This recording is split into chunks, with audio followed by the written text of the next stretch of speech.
नमस्कार दोस्तों, स्वागत है आज फिर आपका इस नए वीडियो में। एंड आई होप आप सब बहुत अच्छे होंगे और अपनी लाइफ में कुछ ना कुछ प्रोडक्टिव ज़रूर कर रहे होंगे।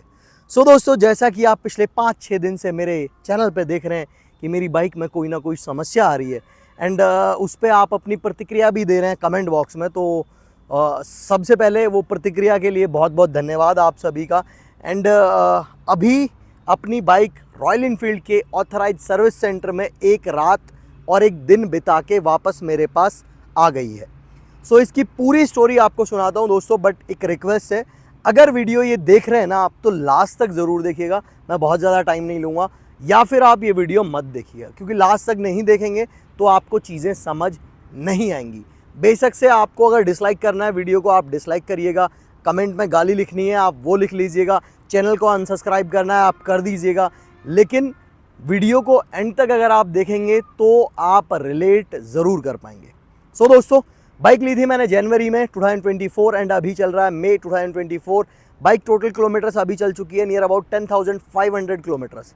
पहली बार दोस्तों ये बाइक बंद हुई थी लगभग आई थिंक फरवरी के मंथ में, जब मैंने इसको लगभग 200 किलोमीटर में चला चुका था with in a day. And उसके बाद ये बाइक बंद हो गई। बंद होने के बाद क्या हुआ दोस्तों, मैंने थोड़ा सा वेट किया। वेट करने के बाद में, क्योंकि ठंड सर्दियों का दिन था, बाइक वापस से स्टार्ट हो गई एंड मैं फिर नज़दीकी सर्विस सेंटर पहुंच गया। दे सेड कि सर फ्यूल में कचरा वचरा आ जाता है कभी, और कुछ नहीं है। मैं कहा ओके। उसके बाद फिर से सेम प्रॉब्लम आई। फिर मैं सर्विस सेंटर गया। उसके बाद उन्होंने बताया कि सर ये टैपेट का नॉइस आ रहा है, टैपेट हेड में प्रॉब्लम है, हमारे पास टैपेट हेड नहीं है, आप दूसरे सर्विस सेंटर विज़िट कर लीजिए, हमारे पास टाइम लगेगा। मैंने कहा ओके। मैं दूसरे सर्विस सेंटर चला गया, लेकिन उसके बाद फिर वो प्रॉब्लम आना बंद हो गई। तो मेरे को लगा कि यार शायद फ्यूल की वजह से ये हो रहा है।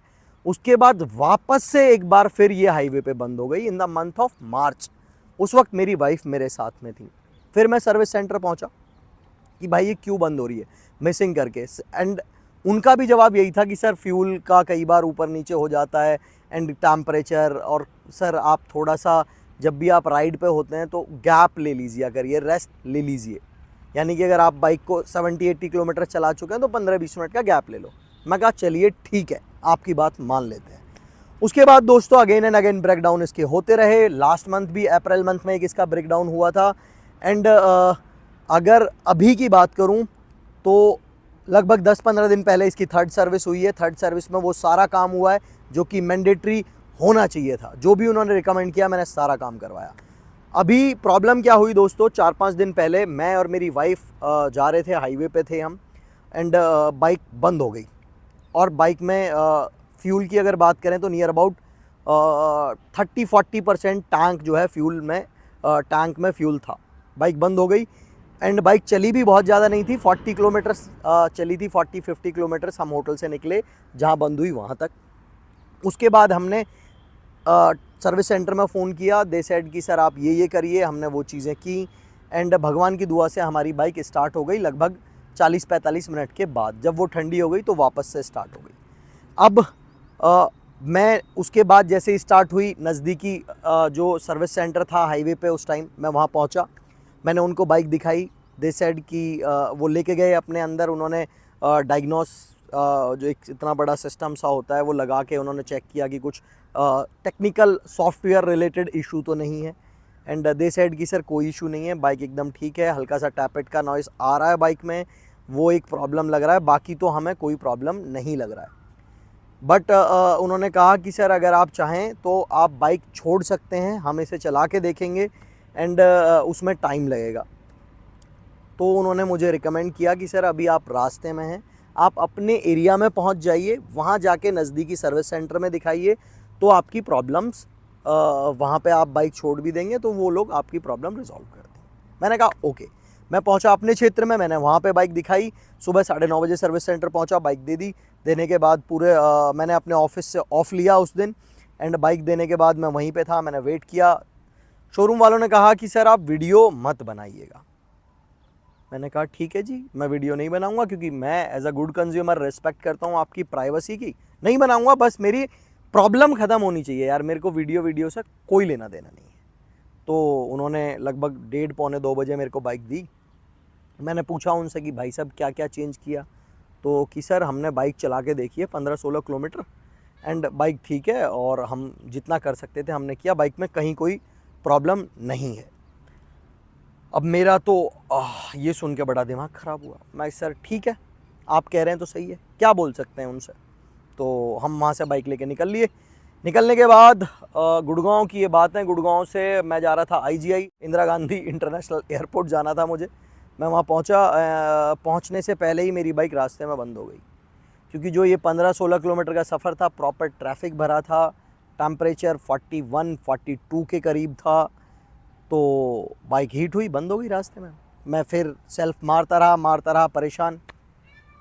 जैसे तैसे बाइक स्टार्ट हुई। स्टार्ट होने के बाद फिर मैं IGI से निकल के वंदे मातरम मार्ग पहुंचा, वहाँ बंद हो गई।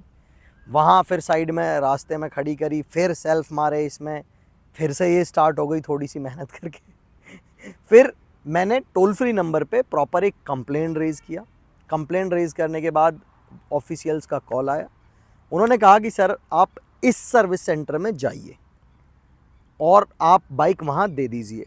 मैंने कहा कि सर मैं बाइक देने नहीं जाऊँगा, क्योंकि मैं आम अ वर्किंग पर्सन, मैं डेली छुट्टी नहीं ले सकता।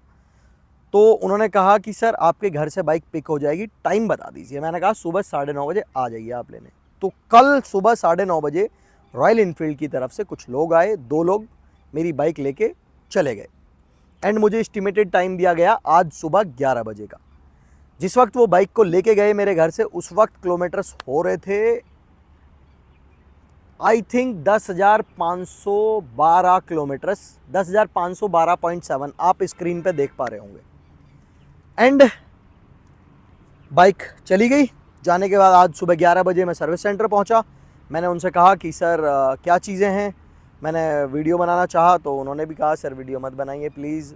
पहले भी उन्होंने यही बोला था कि सर वीडियो मत बनाइए, क्योंकि मैं आपको प्रॉमिस करता हूँ कि आपकी प्रॉब्लम रिजॉल्व करके मैं दे दूँगा 110%। कल मैं गया था वहाँ पे, तब उन्होंने बोली थी बात। मैं ठीक है जी, मेरे को वीडियो से कोई मतलब नहीं है, आप मेरी प्रॉब्लम रिजॉल्व कर दीजिए, वो मेरे लिए ज़्यादा फ्रूटफुल चीज़ होगी कि मैं वीडियो बनाऊँ, उससे तो क्या ही फ़ायदा होगा। तो ठीक है, हमारी डील डन हो गई। आज सुबह मैं 11 बजे सर्विस सेंटर पहुंचा। पहुंचने के बाद मैंने शीशे में से बाइक को देखा, देखने का बाइक एज इट इज़ खड़ी हुई थी। सो मैंने बात की, उन्होंने कहा कि सर हमारे सीनियर टेक्नीशियन ने बाइक को चलाया है। चलाने के बाद उन्होंने बाइक को चला के देखा है, उन्हें अभी तक कुछ इसमें नहीं लगा है। बाकी वो अभी बाहर गए हैं एक बाइक को चेक करने के लिए, जैसे ही आते हैं आप डायरेक्ट बात कर लीजिएगा। हाँ ठीक है जी। वो आए, उन्होंने कहा सर बाइक एकदम ठीक है आपकी। मैंने कहा ठीक है जी। तो उन्होंने कहा कि सर वॉशिंग करवा देते हैं हम, उसके बाद आप बाइक ले जाइएगा। मैं वॉशिंग की कोई ज़रूरत नहीं है, मेरी बाइक ऑलमोस्ट क्लीन ही है, वो हम छोटी मोटी चीज़ें हैं वो कर लेंगे, पॉलिश वॉलिश मैं घर ही कर लूँगा। बट उन्होंने नहीं माना, कोई दिक्कत नहीं, करवा लो सर। मैं कहा ठीक है जी, फ्री में हो रही है वॉशिंग, करवा लेते हैं। तो वॉशिंग होने के बाद दोस्तों बाइक हमारे हाथ में आई। बाइक हाथ में आने के बाद भाई साहब जो सीनियर टेक्नीशियन थे उन्होंने मुझे बिठाया और लगभग एक 10-12 किलोमीटर का राउंड उन्होंने लगाया, जिसमें उन्होंने काफ़ी हाई RPM पे इंजन को रैव भी किया, सडन ब्रेक्स भी अप्लाई किए एंड लोअर गियर्स में बाइक को खींचा भी कि गर्म हो, कहीं कुछ इशू आए। भगवान की दुआ से कोई इशू नहीं आया। मेरे हाथ में जिस वक्त बाइक आई, सारी चीज़ें सारी फॉर्मेलिटी होने के बाद कि लीजिए चाबी साहब जाइए, उस वक्त बाइक में किलोमीटर्स थे 10,556.5 एंड अभी मैं बाइक को लगभग 10-12 किलोमीटर चला चुका हूँ। बाइक में कोई प्रॉब्लम नहीं है, अभी तक मेरे को कोई प्रॉब्लम फील नहीं हुई है। लेकिन कल मैं इस बाइक को लेके जाऊँगा कहीं 20-30-50 किलोमीटर चलाने के लिए, फिर देखते हैं प्रॉब्लम आती है या नहीं आती। अब बात करते हैं दोस्तों एक जो और इम्पॉर्टेंट मुद्दा है कि भाई ये प्रॉब्लम तेरी बाइक में क्यों आ रही है। मैंने दोस्तों कोई गलत कोई बेकार मॉडिफिकेशन इस बाइक में नहीं किया हुआ है। मैंने फ्यूलेक्स प्रो लगाया हुआ है जो कि बहुत सारी चीज़ों से सर्टिफाइड है, इवन ARAI से भी सर्टिफाइड है। मैंने एक एग्जॉस्ट लगाया हुआ है जो कि ऑलमोस्ट 90% कस्टमर लगाते हैं रॉयल इनफील्ड के अपनी बाइक्स में। एंड मैंने इसके अंदर एक परफॉर्मेंस एयर फिल्टर लगाया हुआ है, उससे भी कोई बुराई नहीं है।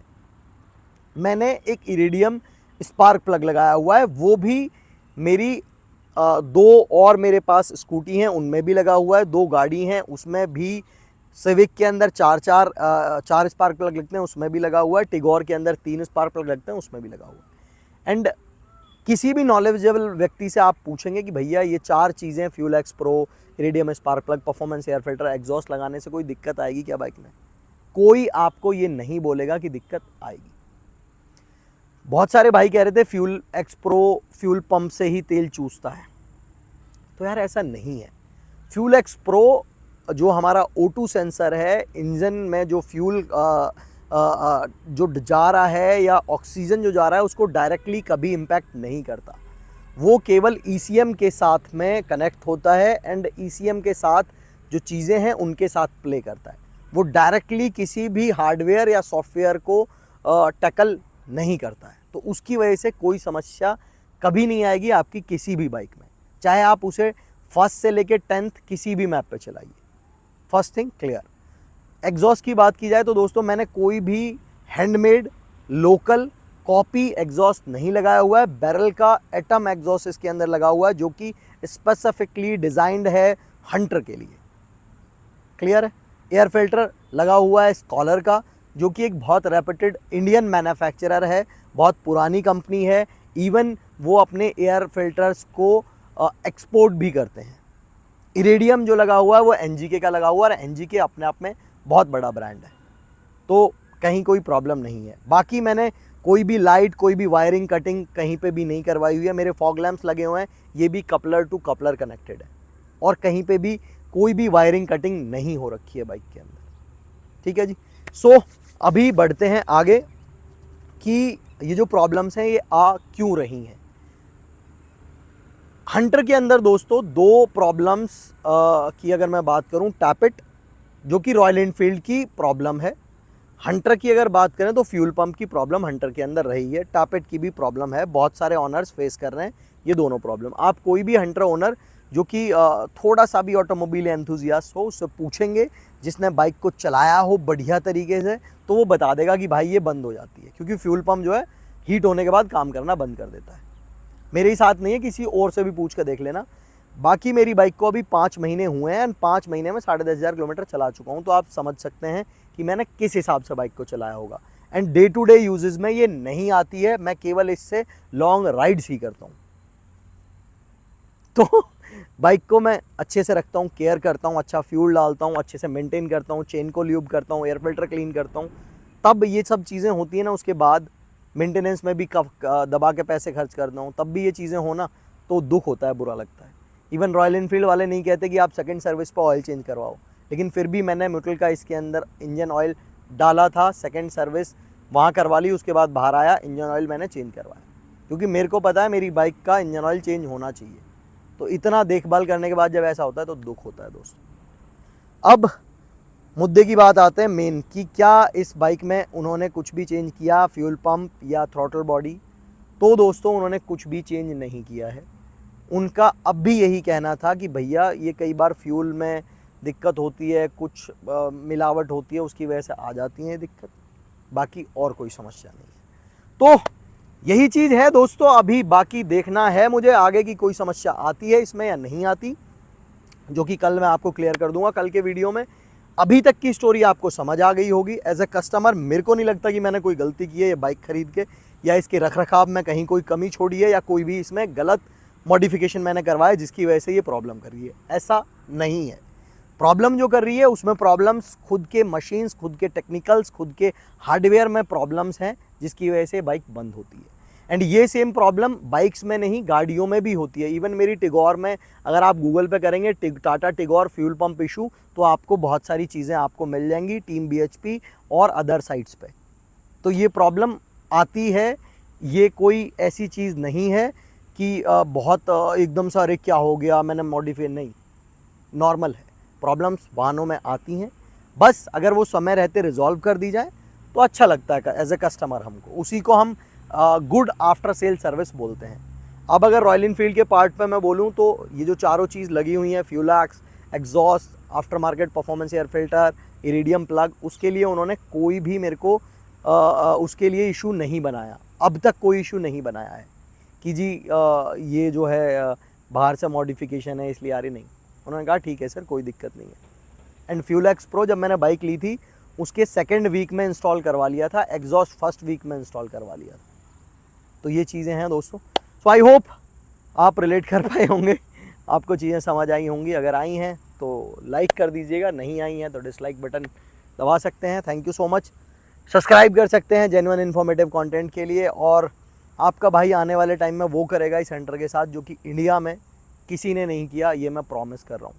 एंड जो हमारी स्पीति राइड थी वो ये बाइक की प्रॉब्लम्स की वजह से थोड़ा सा कॉन्फिडेंस नहीं आ रहा है मुझे इस पर, तो मैं अभी वो विंटर स्पीति नहीं करने वाला हूँ। लेकिन हम आने वाले टाइम में with in a month, next month या हाँ नेक्स्ट मंथ एंड तक हम एक और अलग डेस्टिनेशन पे जाएंगे जहाँ इस वक्त कोई नहीं जाता, एंड वो आपको जो मैं दिखाऊंगा वो शायद यूट्यूब पे फर्स्ट टाइम होगा। So thank you so much for your love and support. See you tomorrow at 5 PM sharp. जय हिंद, जय भारत।